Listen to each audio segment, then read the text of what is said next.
And welcome to Sasquatch Says. I am your host, Dan Wetstein.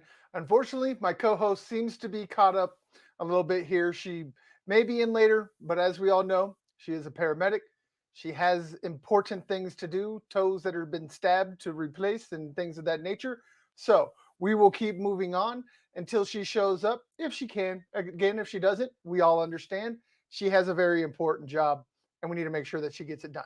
So let's go ahead and jump into hockey talk and get away from all of that.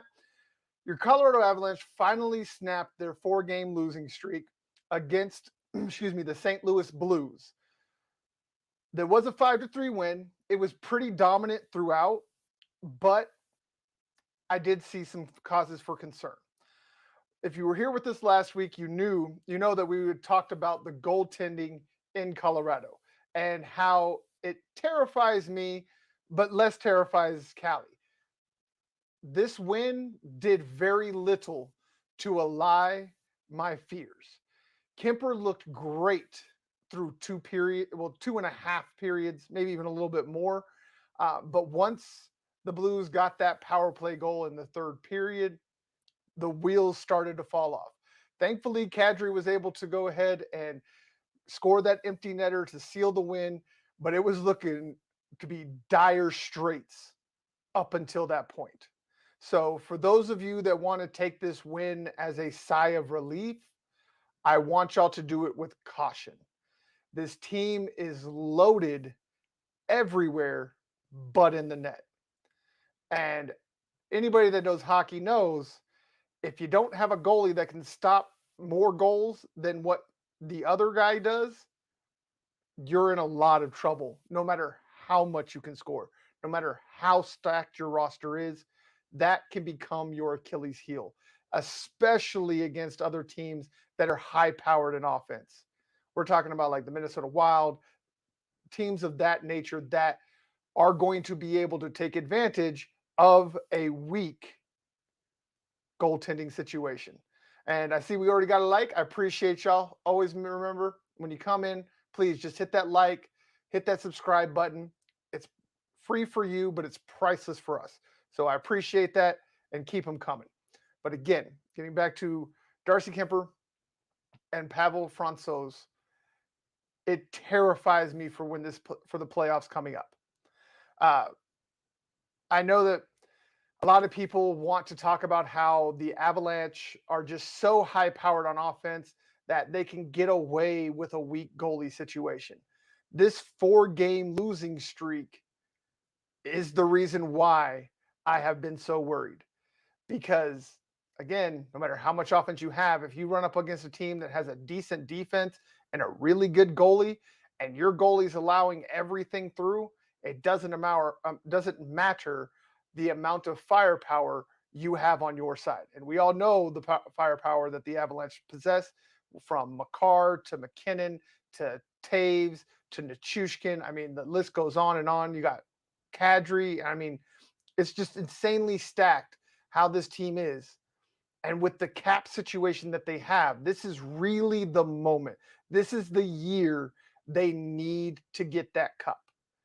Because next year, this team is going to look a whole lot different, especially if they end up getting bounced early in the playoffs. Sakic sees the issue and goes out and gets a high paid goalie. That means even less money for guys like Devon Taves and the other free agents that are coming up for the Avalanche. So this is the moment they must seize it, because this is probably the widest this contention window is going to get for this Avalanche squad. And the last thing you want to do is waste prime years of Cale Makar, Bo Byram, and Nathan MacKinnon. Not to mention Landeskog, EJ, all these other veterans that have went through all of the bad, that dealt with all that, and absolutely deserve the cup that should be theirs. So I guess all I can say is here's to hoping that Kemper lets that switch flip and he becomes Stonewall Kemper, and just pray that the whole Civ issue that him and Francouz had over that 4-game losing streak were just a blip on the radar. But the way that they have been so inconsistent throughout this entire year, I am afraid of them going on another 4-game losing streak, which we all know what happens when that happens in the playoffs. Your season is over. There is no games to bounce back on. So if this team cannot get the goaltending figured out, we unfortunately could be looking at another early bounce. But also, this is a much bigger, stronger, nastier team overall. So I am hoping that the emphasis that Sakic has put on size and defense will help offset the issues inside the net. So just some food for thought. Make sure y'all are keeping your eyes on it. If the Avalanche do fall early, it is going to be because they can't stop goals, not because they can't score them.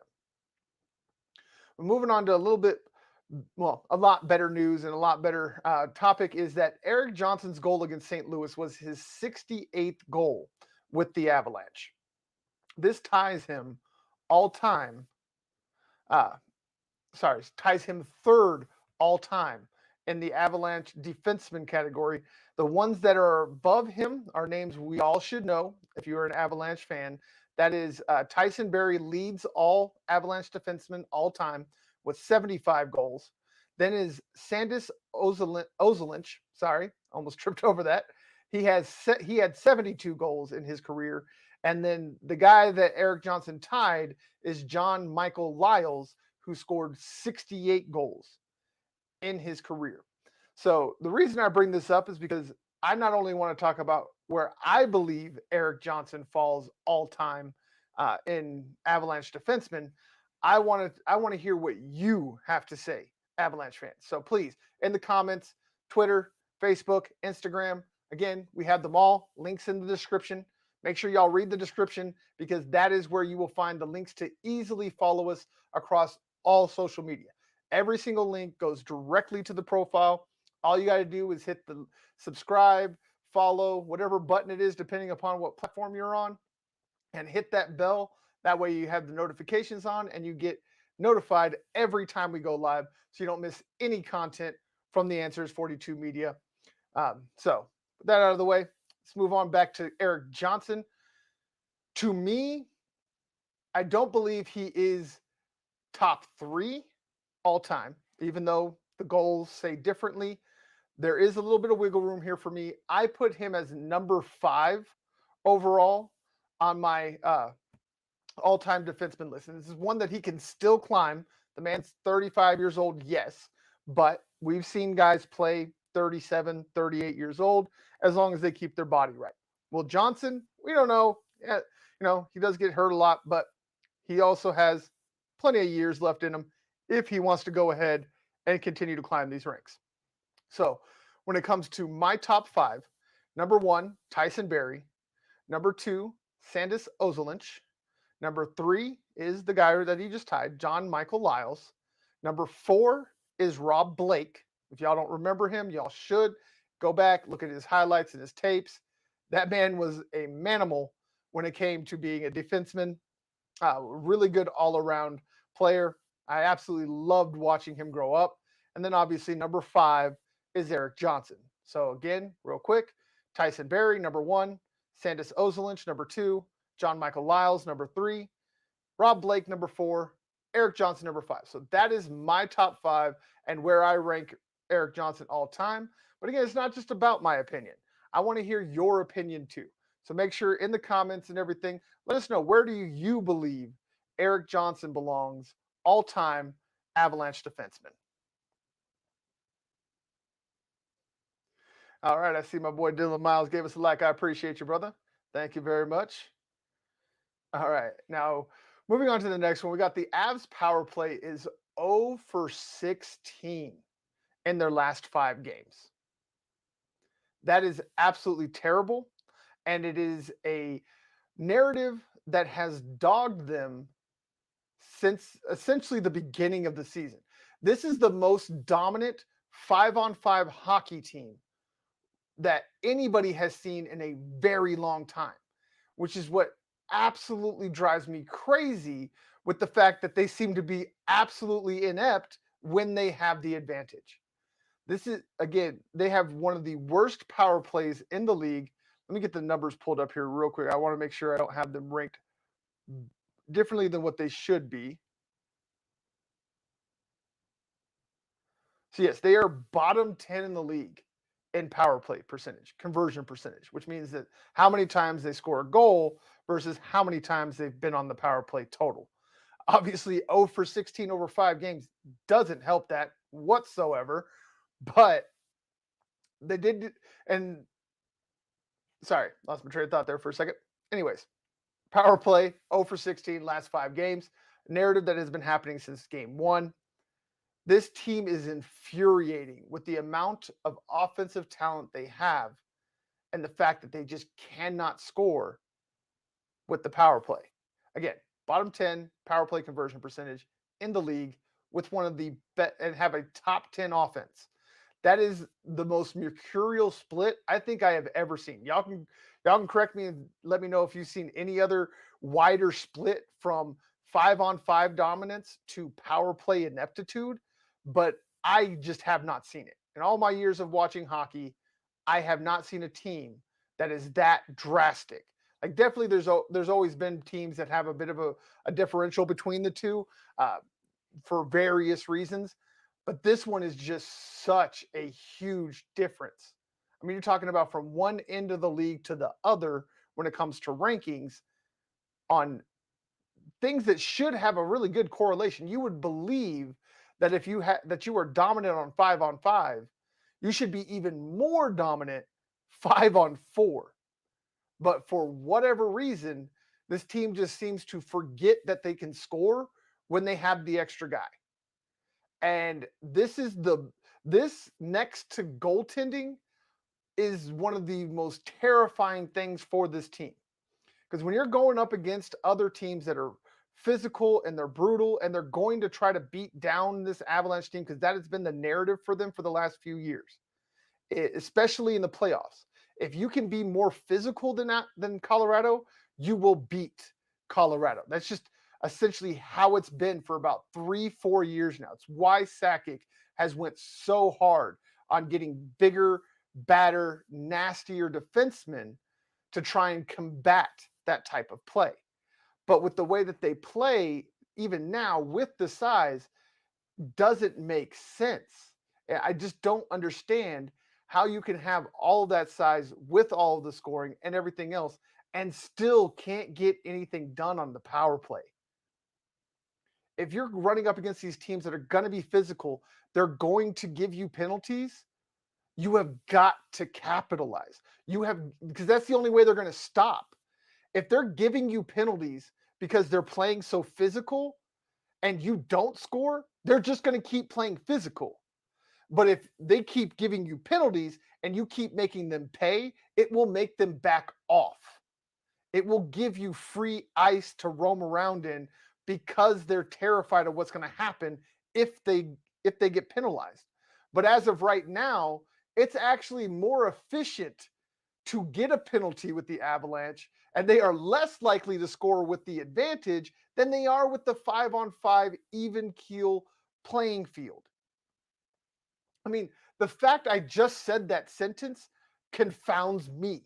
And I said the words. Those came out of my mouth. And yet, here we are with the Avalanche, again, bottom 10 power play, even though they have one of the, if not the best offenses in the league, depending upon your view.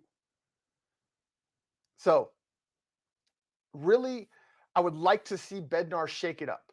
I would really like to see him try different power play lines. Like the fact that you've sat here and essentially used the same line all year and it hasn't worked. This isn't a don't broke, if it ain't broke, don't fix it. It's very broke.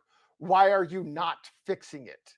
That makes absolutely no sense to me that you keep running out the same power play, even though it's shown to be completely inept. I mean, yeah, he's made a few changes here and there, but I'm saying, why not shake it all up? If it's not working, why are you still doing the same thing? It's like the old cliche of the definition of crazy is doing the same thing over and over again and expecting a different result. Well, Bednar, you're not getting a different result. Please shake it up. I don't care how you do it. Do something different and just see what happens. It can't be any worse than 0 for 16 in 5 games. I mean, you literally cannot get worse than that. What's worse than 0%? You can't go negative. So why not give it a shot? That's just my opinion. What do y'all think? Again, write down in the comments. Thank you. If I could talk, make sure you leave what you think. What do you think? Do you think Bednar should switch it up, change it up completely, just a whole new power play? Or do you like the fact that he just keeps pounding the same thing out every single night and getting the same result and never learning a lesson? Again, let us know. Comments, all those are open, and we are ready and willing to answer all questions or highlight you if you got a good take. So next up, we have the Avalanche currently only have a single player on the injured reserve or injured list. Sorry. Too many sports to cover, too many different ways of them saying their injury report. So sorry. But the only one left is Ryan Murray. Like for some reason, Matt Calvert showing on like every injury report for the Avalanche. I'm not exactly sure. I had to verify this with Callie last night, but yeah, Matt Calvert's not playing. So ESPN, NHL.com, etc. Why y'all got Calvert on the injury list? He's done. Like, why is he even there? Y'all had me tripping last night. I was like, I thought he was gone. And then I find the injury reports and like all of them have him on there. And I'm like, what is going on? But thankfully, we got Callie. She verified Calvert's gone. So if y'all see him on an injury report, I don't have an explanation for you. Contact ESPN or wherever you're getting your injury report from, because I saw it on all of them. I checked ESPN, NHL.com, Yahoo Sports, you name it. They all show Matt Calvert. So I don't know why, but yeah. Anyways, that just means Ryan Murray's the only one left. Avalanche are getting healthy at the perfect time. This is great news. This can really help allay a lot of the fears we talked about earlier. This is something that can allow the Avalanche to continue that 5-on-5 dominance. Even if they don't get to the power play and become dominant there, this can really help shake up the lines, get everything back to optimal performance. You get your number one line through 4 all the way back to the way that they're supposed to be, especially once Ryan Murray comes back here in the next week or so, is what it's looking like. Maybe longer. Kind of convoluted reports, and hockey injuries are so hard to predict. They're so vague with what they give you. You never really know. You just kind of got to guess. But as far as what I'm seeing, it's somewhere in the playoffs. He's going to be coming back, but we'll see. Again, you never really know.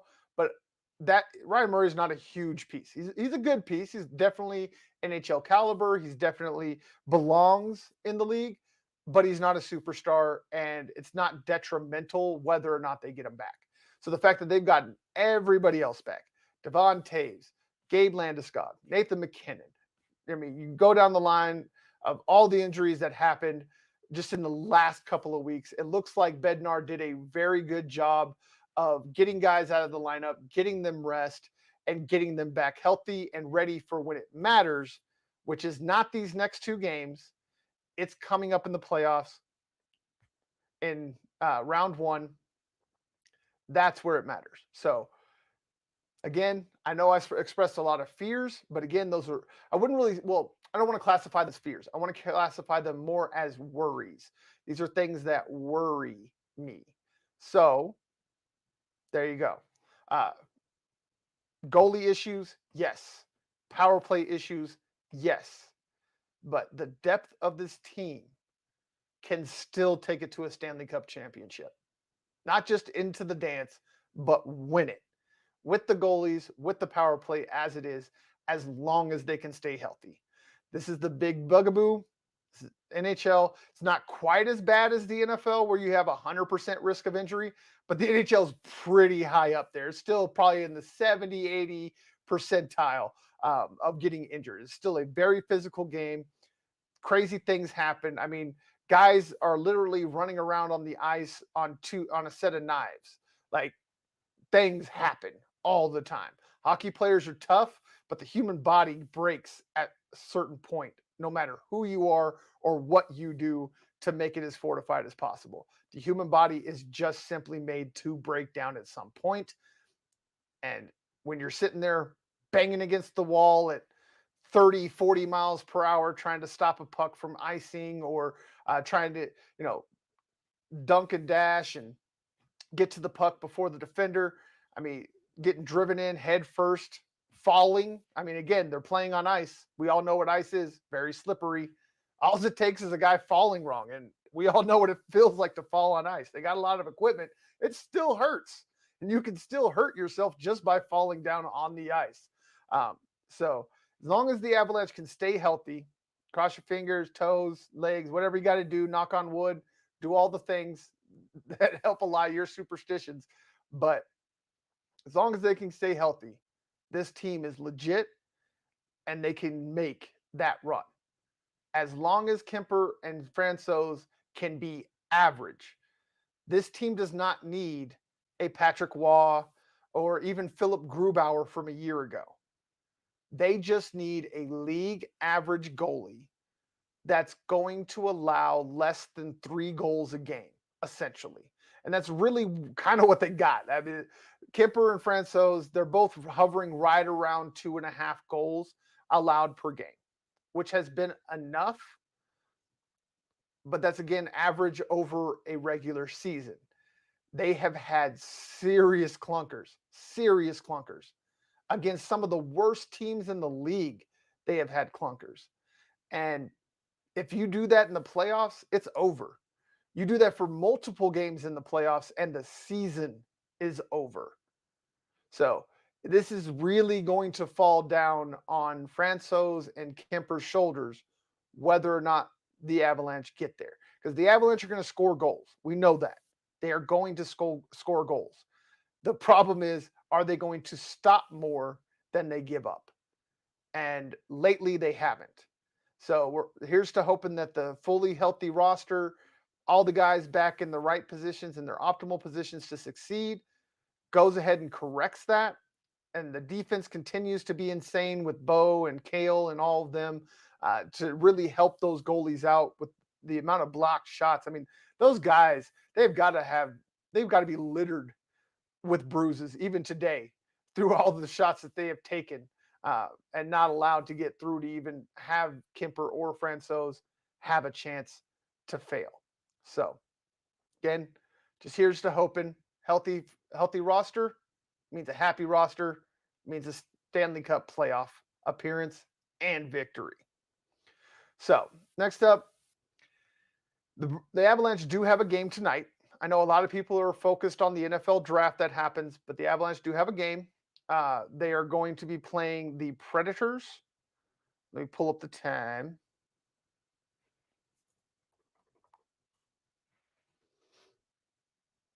At 7 p.m.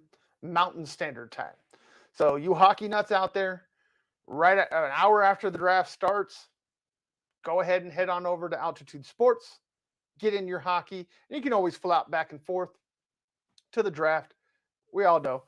Or you can come and join us because right after I am done here with Sasquatch Says, I am moving over to the Breaking Broncos, and we're going to be here all night long, all day tomorrow, and all day Saturday, covering every single pick of the NFL draft. But not going any farther into that because this is hockey talk, not football talk. Let me just double check and make sure she hasn't struck it. Nope. I just wanted to make sure she hadn't snuck in on me and she wasn't sitting there looking at me crazy. So I'm going to keep doing that as we go. So just so y'all know. Oh, I got a message. Sorry. Just want to make sure it's not from her.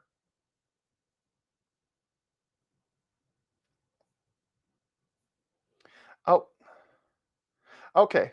So yeah, I finally just got an update from Callie. Sorry, this is why I wanted to check.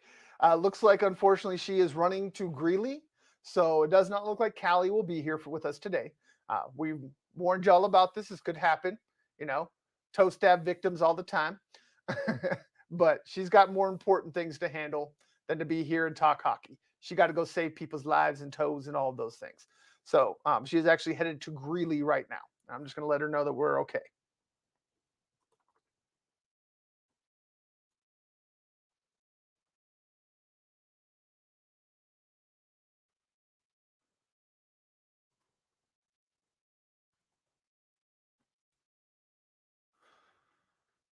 All right. So now that that's handled, all right. Back off. Yes, Predators game tonight. Um, there's a lot of people that are looking at this game to be a essentially. Oh, excuse me. Sorry about that. Essentially, be a walk for the Avalanche, but they need to be careful. The Predators have had a fun time of playing spoiler over the last couple of weeks. Uh, Last time I checked, I believe they had beat 3 playoff teams in the last week, spoiling a lot of their seeding and divisional standings. So the Avalanche cannot go into this game and continue with where they left off against the Blues. The first 2.5, 2 3/4 periods against the Blues was absolutely epic. The Avalanche completely dominated that game until there were just a few minutes left. And the Blues really went off, got the power play goal, the empty net goal, um, before Kadri was able to finally stymie the floodgates and get the empty netter of his own to seal the deal. Excuse me. I don't know what is going on with my throat tonight. I apologize, y'all. But getting back to it, the Predators are much more dangerous than any of their stats or standings will tell you. Plain and simple. The Avalanche have to be very, very wary. But I think that little shot, the little kick in the butt at the end of the St. Louis Blues game is going to make them realize they have to. And I do believe that this will be a game where they go out, score 6 to 8 goals, and just mollywop a team to get right. And so my prediction for tonight, the Avalanche go off and win a 7-3 game against the Predators, get their offense right. Kemper's going to allow a couple of goals. There'll probably be 1 or 2 that skip by him, bounce off a leg, something of that nature. Just because the Predators are just going to have enough chances. The Avalanche is going to be up and down the ice. So I do believe the Avalanche go out, win tonight, 7-4 against the Predators, and take it home and slide all up into the playoffs in perfect harmony.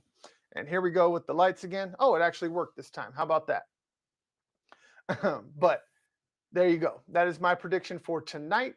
This is where I'm going to go ahead and end it. Again, since we're not having Callie here, I'm going to go ahead and move on over to get ready for the NFL draft. So y'all just make sure you stay tuned right here on this channel.